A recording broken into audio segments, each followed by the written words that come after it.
Right, so we're going to get out there in, what, 3 hours? Yeah, sounds good. Yeah. Have you tried yourself on a rope yet? I have. First shower in about a week. You like it? I do like it, yeah. Was it a little bit spicy? It was a tight fit. So, do you think you'll be up for being the model for this shoot? Yeah, but the thing is, I'll probably want to get a shot as well, so we ideally need 2 models. I'll go first and scout it out, scope it out. But yeah. Well, you can set up your camera, and if you need me to hit the shutter for you. Yeah, but then technically it's your picture, isn't it? So when Nat Geo come to me asking for that image for 50 grand, legally I'll have to pay you. Yeah, but you're going to copy my composition anyway. Well, so you're copying someone else's composition. Exactly. We're all copying each other. We've come to the Green River Overlook, one of my favourite spots. Is that like not original? Well, that's if you're just lazy. Well, I thought that I'd found something special. You're gonna have to try a bit harder than that, Tom. It's good, but come on, no, you're a professional. All right. So what we're doing is shameful. We're copying somebody's composition. You keep saying we. This is all you. Well, I haven't shot anything yet, so the crime hasn't been committed yet. But this is not something that I usually like to do. Usually I like to look at people's comps so that I know what not to shoot, do something different, but we'll see. We'll see what transpires. We did eventually find the composition from that other photographer, but it was not going to work with this light. I just love all these gnarly juniper trees. Look at these, just twisted. Absolutely gorgeous. But finding one that's isolated is tricky. There's so many of them. But as beautiful as these trees were, it was difficult to fit one into a composition that also featured this absolutely fantastic backdrop. So this little rock formation over here is what I lovingly refer to as the cat's paw. It kind of looks like a cat's paw upside down, or a giant dinosaur foot or something like that. You know me, I love cats. So to me, that's like the perfect foreground for this absolutely majestic backdrop. I mean, that does it get any better than that? I don't know. Maybe some of the shots I've already captured on this trip are better, but I don't think so. But there's just endless foreground. There's some really cool stuff over in that direction as well with these buttes, or we call them mittens. I think some people call them mittens. So that in itself is a shot just right there. So what I'm going to do is spend the next sort of 15-20 minutes bagging compositional ideas, handheld, rough and ready, don't even care if they're focused or sharp or anything like that. Just to get my ideas ready for when that sun goes down. And I'm really hoping that this whole thing just catches a light and starts kicking off. I think there's a good chance that it will. So I scoured the area for foreground, but inevitably I ended up right back at the cat's paw. Well, I've set up my composition, quite happy with it, but I think I might have been wrong about the light. I think it's going to be a bust, because just on the horizon there's so much thick cloud that I think the chances of it kicking off and igniting have just dropped. So maybe 20% chance. We might get lucky, but I'm not holding out much hope. It's probably 10 minutes from going down. I'll wait that 20 minutes after just to see if something happens, but we're not going to get any of that lovely directional light that kind of licks the walls of the canyon there and makes them glow nice and hot and red. That is not going to happen tonight, sadly. But I'll wait, give it a chance. So yeah, all that's left to do is just wait. Eat a sandwich. I mean, I don't know what I'm going to do for the next 20 minutes, except for maybe read a copy of Stories Within Stories by Gavin Hardcastle. Now, some actually say that it's the best landscape photography book ever written.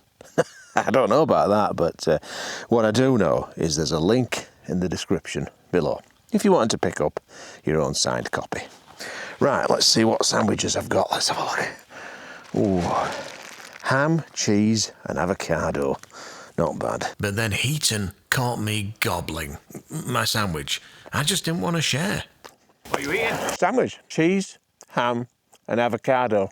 Oh, nice. I'm thinking I don't like those chemtrails. I'd like to probably end up coming back in the morning. Yeah, I think so. I think it might be a bust. I'm going to wait 20 minutes though. Oh yeah, wait it out. Come on, sunset. You're almost there. Just a little bit more, please. Well, just for a second there, the light was kicking off. Not mega, but kind of nice. So I got Thomas Heaton to just stand on the cliff edge for me as a model. Will that be $20? 200, I'm afraid. What? That's hyperinflation if ever I heard of it. Yeah, that's the world we live in, my friend. Well, there's interest as well. Seeing how much we charge for campsites around here.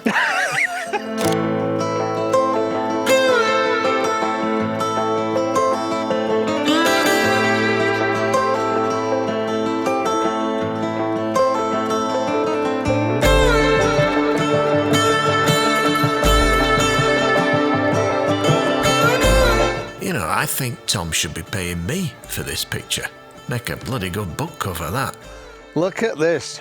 You know you found a good composition when Greg Benz comes and sets up right betwixt. Look at that, eh? Oh, you gotta love that tree. The tree. Are they crossing? No, he hasn't done full tripod leg penetration. No. But it's still, you know. What are you going for, Greg? Are you going for a wide? Yeah, pretty wide there. Are you including the tree? Yeah. Right, so we've got different comps then. Whenever reading my book, you should always be aware of your surroundings. Is that a boner I could see in your pants, Greg? Didn't know you made those kind of books. What are you doing there, Tom? Whittling a spoon. Playing with your new toy? Yeah. Got me a blade. That's my American accent. Gonna whittle me a spoon. That's offensive. Is it? Well, someone will be offended. What's it, cultural appropriation? Yeah, you just appropriated somebody's culture there. I believe that's illegal in England now. Yeah, but we're not in England, so Ooh, trickier. tricky. Yeah, it's a tricky balance. That, like, recorded in the States, aired online. So if I do a southern accent, that's cultural appropriation in the UK. That could get me arrested. That's correct. Yeah, I Yeah, think. because you could be arrested now for offending people. Yeah, well, I think I'm offended, to be quite honest with you. Yeah. Yeah, by that stink you just released 5 minutes ago. That offended me deeply. What's the? Are you just practicing, or is it like? I'm just enjoying the view. I'm seeing how sharp I can get this stick. There's nothing. There's no end game. There's no end goal. All you do is you just shave away.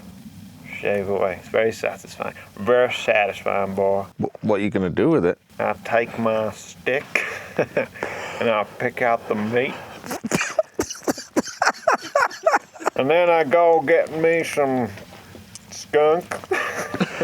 What do you do with the skunk? And barbecue it. Are you offended, as an American, Greg, are you offended by this? You want to eat a skunk, I'll be entertained. But judging by the smell of what he released earlier, I think he ate one. What a total bust. My hopes are dashed. So I think back to camp, eh? You must have had a shot with the light hit. That one went right. Well, it was yeah, but I mean, you've got to realise I'm spoiled. I've shot this in really good light, so that's like, you know, I'm spoiled, right? Can't get excited about that, but there's always tomorrow morning. Yeah. Yeah. Do you want to do this again tomorrow morning? Yeah, somewhere around here. Yeah. That's promising, yeah. Yeah, definitely. I think, again, not that I have much experience, but it has to be a sunrise location more so than a sunset. Because you're just shooting straight into the sun here. It is a little bit better. It's going to be all sidey in the morning. Yeah. It'll be way better. So is it beer o'clock? Oh, it's beer o'clock. Yeah, let's go back. All right, so we were just all enjoying a nice beverage in the camper, and then Greg got an alert that there's a major Aurora kicking off. So I jumped out of the camper, and there was a red glow in the sky. So I took a quick test shot. This is what I got. So you're still using in-camera AI to replace the sky? Can you guys see that red glow behind me with those pillars and spikes? That is phenomenal. And that is what I'm seeing with the naked eye. Like I said earlier, that is not processed. I am seeing red dancing spikes. Absolutely fantastic. So just got to find me something to put in front of that. Oh, God. I've never seen Aurora down here in Utah. This is brilliant. We've been scouring this sketchy cliff edge. this precipice to absolute doom for about 15-20 minutes to try and find some kind of interesting tree that we can put in front of this Aurora. And I found one that's not bad. It's not going to win any awards, is this, but I'm going to call this a warm-up shot. Let me show you this on the back of the camera. What I'm doing is I'm doing a very, very long exposure, like a minute and a half, just for everything below the sky. And then I'm going to blend that with some much faster exposures, like this one here, so that you've got a bit of texture in the sky. You've got these ribbons, you've got the shapes. If you're doing Aurora photography, I mean, even 8 seconds really is a bit too long. You want to be doing like 4 seconds, round about that, or even less if you can, if it's bright enough. And that'll retain all of the structure and the texture in the Aurora. But right now it's kind of faded off. So I'm waiting for it to erupt again. And then I'll try these sky exposures, because I've got my, land exposure. I just need a better sky than that. So I'll stick around and wait for that. But at the moment, Tommy's over there crapping his pants because he thinks that he's caught a cougar in his headlamp. He's been seeing these glowing eyes. I think it's a deer because there's deer poo everywhere, but he's convinced it's a cougar. So we'll let him scream for a little bit. Oop, oh, sorry.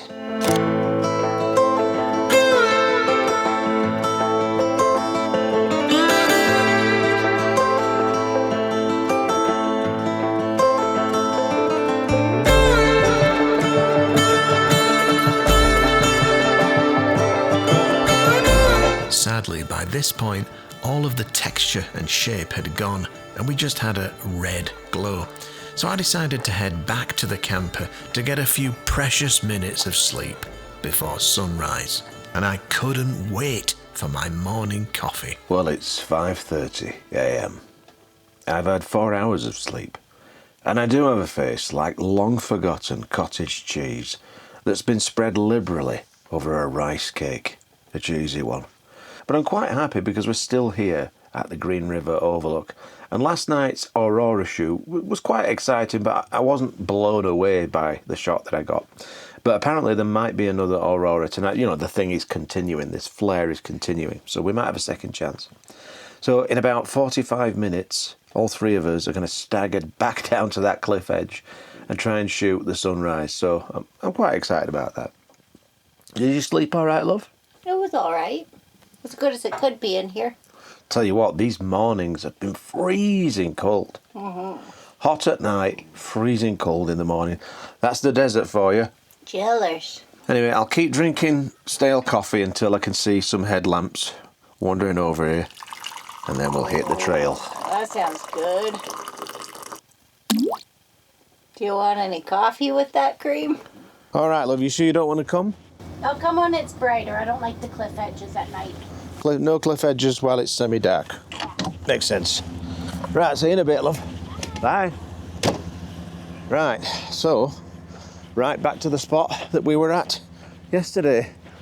You can see there's a little bit of a pinky orange glow in the east there, but of course we're pointing in the opposite direction, south-southwest. But it does look like there's a little bit of a pink blush to those clouds, so I better get moving, because you know me, I like that pre-sunrise light, but once the sun is up, I'm hoping then that we'll get that lovely hot light just licking the canyon walls, and then that'll reveal those beautiful S-curves and those amazing shapes and those edges and textures. Quite excited, actually.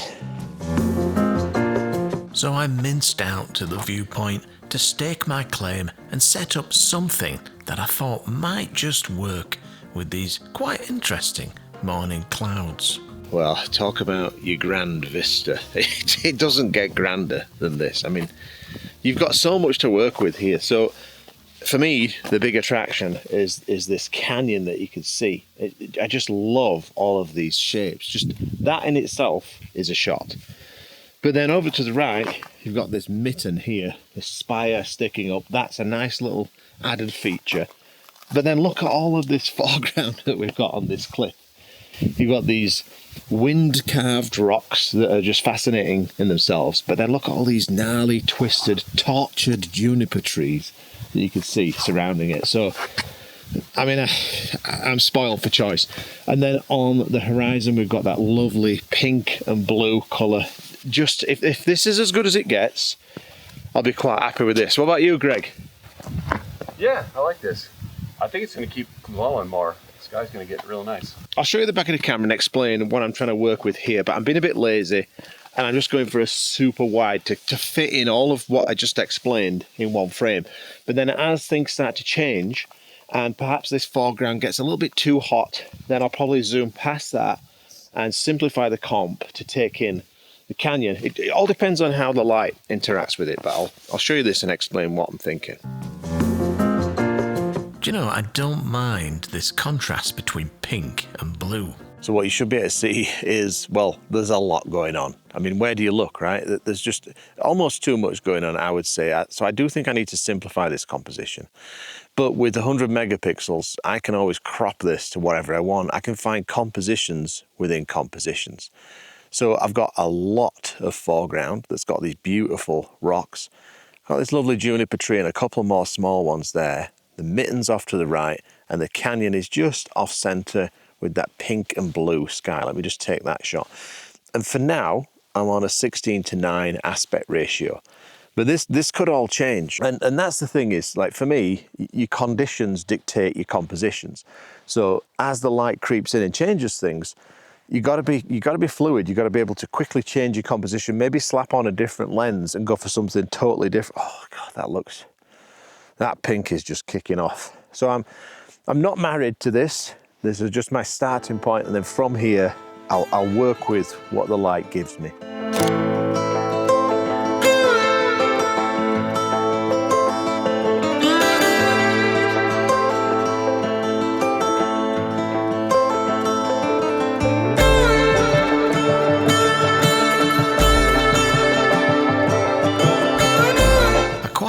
That contrast between the pink and the blue. I'd better not show this to Heaton. You getting some good stuff, Tom? Don't be looking too much at what I'm doing over here. Okay, I see now. No, Super wide. That's what. Yeah, I've gone for something similar to this, just much more compressed. You were saying before about compositions within composition. Yeah. So I've kind of done this corner up here. Oh, so your main sort of focus, your character's that mitten. That way. Oh yeah, you can't go wrong with that, can you? Nice. That is a nice feature. I love what these clouds are doing right now. Look at that. Look at that. Oh, look at those ones. I know. Why don't you just come over here? Just go over there, if you could. That's still pretty tremendous, is that? I have a feeling I'm going to be strapping on the 35 to 100 just to get a simpler comp. You know, it boggles my mind that we are, one of the most spectacular places on the planet, and it's just us. There's nobody else here. I thought there'd be at least 10 other photographers. You catch Tom making the jump. Oh, he's like a mountain goat. It's best not to look, Greg. Otherwise, you might soil yourself with fear. He's live streaming his own death. Don't use the D word. I'll get demonetized. What you got, Greg? Let's see what's going on. Oh, I see. Like, you can't get the mitten here, right? So if you're over there, you'd have that wider shot. Yeah. Thanks for moving the camera. You got it at just the right time. Oh, well, you know what, Greg? I know you're pretty good with Photoshop, but I'm going to show you this thing called the spot removal tool. Yeah. You'll never move your camera bag ever again. If there's a cliff edge with absolutely no chance of survival, should one fall off, Heaton will be at the edge of it. As I've said before, there are two types of people on this planet. That those that value their lives, and those that are missing some kind of chromosome, and they do really stupid things, like cliff edges and stuff. This is not a cliff edge. Yeah, like what's the drop there, Tom? Well, if you fell here, Yeah.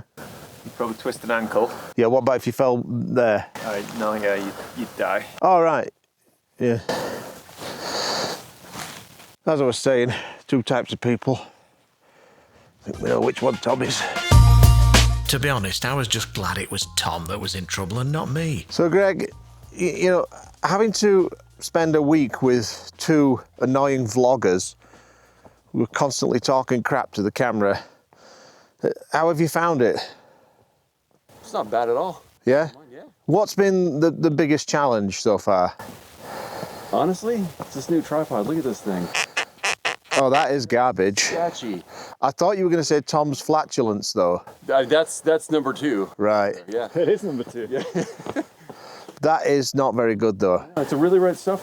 There must be some adjustment I'm missing on it. It's loose. I think generally speaking, center columns are usually used by amateurs. Tom. Yeah. This, ladies and gentlemen, is how the videos are produced.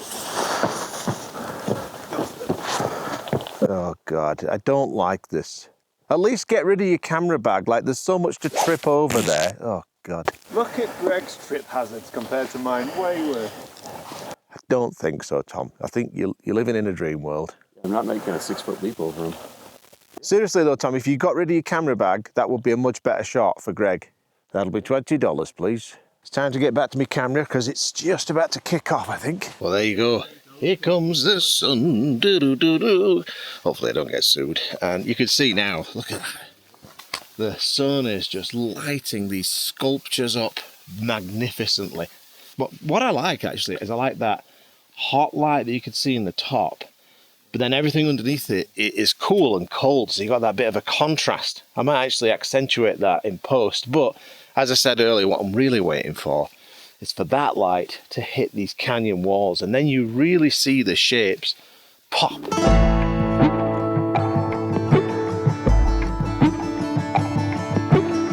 Greg's doing the old hook the camera bag to the center column to keep it stiff. Top tip there, pro tip for you. 100% free, there you go. You get stuff on this show. Talking of getting stuff, Greg. Yeah. How much do you think you can get for that shot of Tom on the cliff there? Oh, it really depends if he slips or not. Yeah, I mean, posthumous would give him a bit more value. It's more valuable, yeah. Yeah. I feel like his last shot. Are you talking about me? No. No. Just the sun's really nice. Okay. Carry on. Yeah, we'll chat about it later. All right, so I've strapped on the 35 to 100 and I'm at 35. What was the point of that? I could have just kept the 20 to 35 on.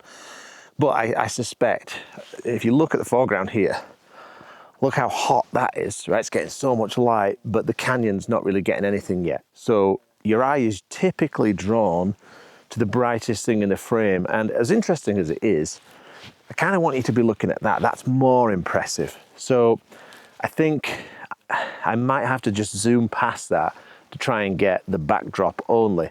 And then once the sun creeps in a bit more, then I'll pull back out and feature more of this foreground. But that is quite delicious. What do you think, love? I love it. Yeah? Yeah, it's great. I love it. It's beautiful. It's been a good trip, hasn't it? Yeah, it's been great. The only thing is I miss me cats. Oh, yeah. I miss Cosmo and Sterling. Oh, look at that. That is fantastic. Where to look? All right, now this could be a little bit difficult to see because of the glare. But what I've got is a 65 to 24 now, just to completely remove that super hot foreground. And I think that works quite well because now your eye is kind of drawn. Well, obviously you've got this hot light in the background, but these amazing shapes in the foreground, even though they're in shade, they take up more of the frame. And so you're kind of forced to look at it. And that's what I'm trying to do with this composition. But you can just see the light creeping into the canyon walls here. So it should hit the right-hand side pretty soon. I think that is going to work.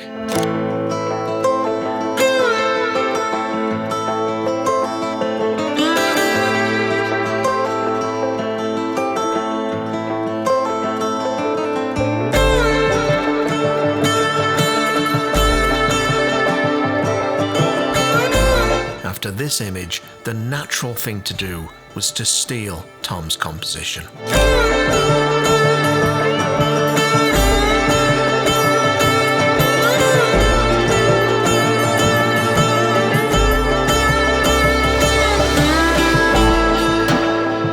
Well, I didn't get spectacular light, but I'd still had a fantastic morning with friends. As you can see, the sun is well and truly blazing.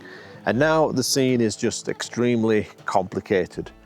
If I brought my bazooka, maybe I could have got some long telephoto shots of just little vignettes, but for the grand vista, I think this is now done, and it's officially second coffee o'clock. And then today the plan is to, all three of us, go in a convoy all the way down to New Mexico.